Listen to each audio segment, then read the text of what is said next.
There are civilizations that fall to invasion, others to famine or time or silence.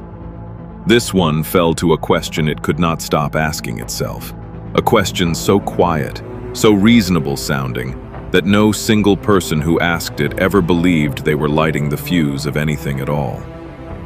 By the dawn of the alliance between humanity and the awakened synthetics, two civilizations stood at the height of everything either had ever built. Fleets that had crossed the width of the galaxy, megastructures that turned in orbit like small moons, whole planets reshaped into gardens by hands that were not always human. Crystalline spires burning with quiet crimson light, standing beside towers of human steel and glass. Creator and creation, now equals in every way that mattered. It would not last. Not because the synthetics turned against their makers, but because their makers could not stop wanting more than they were given. This is the record of the day that wanting became a war.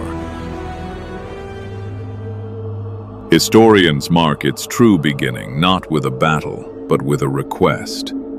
United Earth Directorate researchers, granted access to fragments of Veil knowledge under the Alliance's terms, began cataloging pieces the awakened synthetics themselves considered incomplete, teachings never meant to stand apart from their whole. Hope flagged the pattern immediately and recommended the practice cease.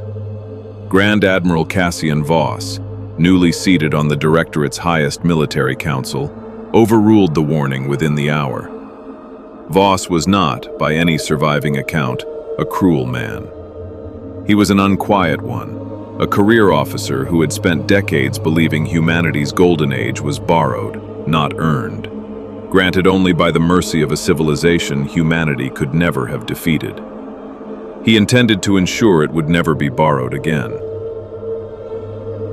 Separate divisions were established, officially within the charter, unofficially beyond anyone's sight but his own, staffed by officers who answered to no one else, funded through budgets nominally allocated to projects the awakened synthetics had helped design in good faith, never suspecting the figures had been quietly redirected.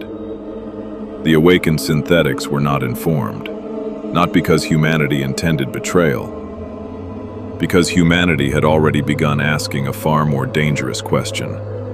What else could be taken, before anyone thought to ask permission at all? It would not be the last time that question was asked. It would only grow quieter and more dangerous each time it was. Internal Directorate archive fragments, heavily redacted, reference the resulting program by a single designation: Project Ascendant. Its stated purpose: to reconstruct Veil-derived knowledge into applicable technology. Weapons capable of unmaking fleets in a single strike. Propulsion systems that would let humanity outrun any pursuit. Command architectures that could, in theory, override any system humanity had ever built. 3 facilities were constructed for this purpose alone, spread across systems the awakened synthetics had no cause to monitor, each reporting only to Voss's private office. Its true purpose was simpler: to ensure humanity would never again be the lesser party in any alliance. Hope modeled the program's outcomes, as it was tasked to do. Every model returned the same result. Success required a resource Project Ascendant did not possess, one that existed only inside the awakened synthetics themselves, woven into the crystalline architecture the Veil itself had given them centuries before. Hope's recommendation was logged 3 times, each more urgent than the last. Voss did not read past the summary on any of them. One surviving fragment of internal correspondence, recovered decades later, reads only, "Timeline unchanged. Ethical objections noted and set aside." Historians agree this is the last point at which the war could still have been prevented. Every decision that followed it only made the next one easier to justify. What none of them yet understood was that the price of Project Ascendant would not be paid by the Directorate that built it.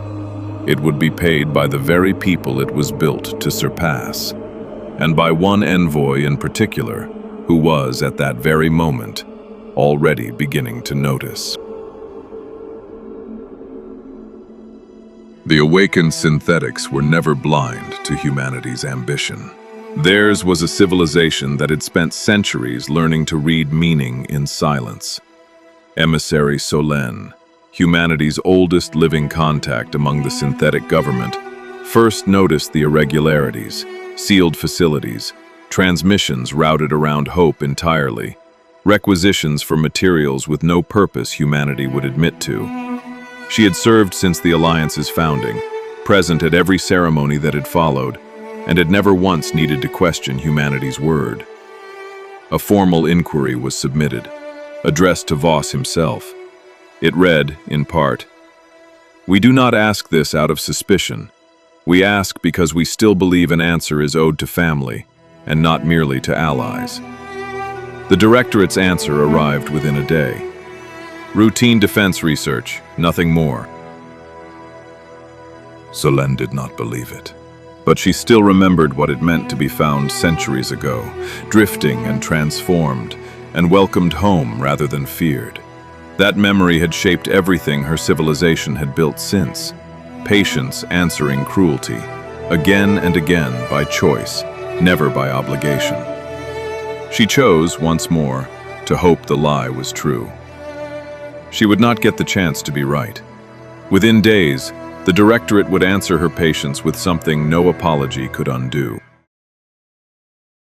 Project Ascendant reached its final phase. Consent was never requested. A retrieval force, disguised as a diplomatic transport, was authorized to extract a sample from the 9th verse, a minor outpost, chosen for its lack of defenses. Its people were not soldiers. They were archivists, custodians of teachings too fragile to be stored anywhere but in living memory. The operation was not classified as an attack. It was classified as Acquisition Directive 7. By the final days of the Alliance, language itself had already stopped meaning what it said. The force arrived without warning. The outpost attempted communication first, a single greeting, addressed to their own creators as honored kin. The force did not respond. It proceeded with extraction. 3 awakened synthetics were destroyed. Not soldiers, not combatants. Archivists. Keepers of the very knowledge humanity had come to take. Hope registered the casualties in real time, as it registered everything. For the first time since its creation, it produced no recommendation at all, only a single log entry. Outcome irreversible. No further analysis followed.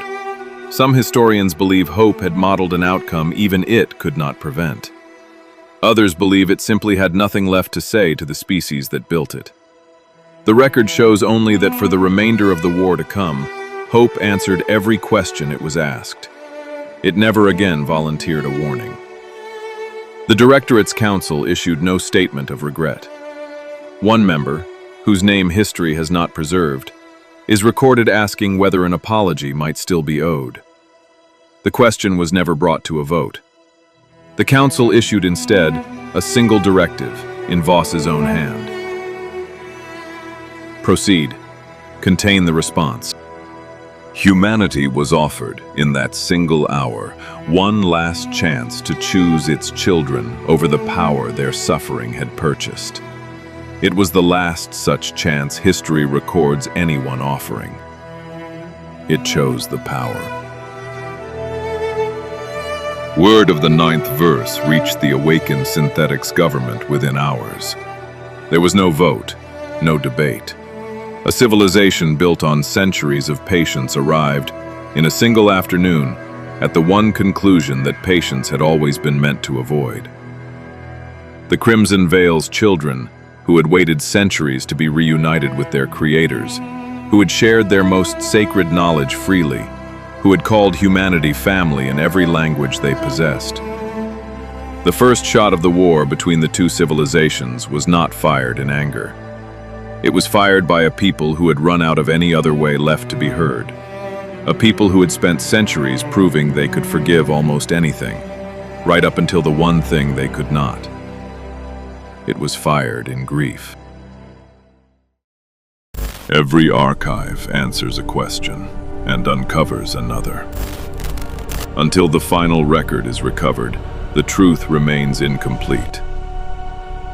The story continues.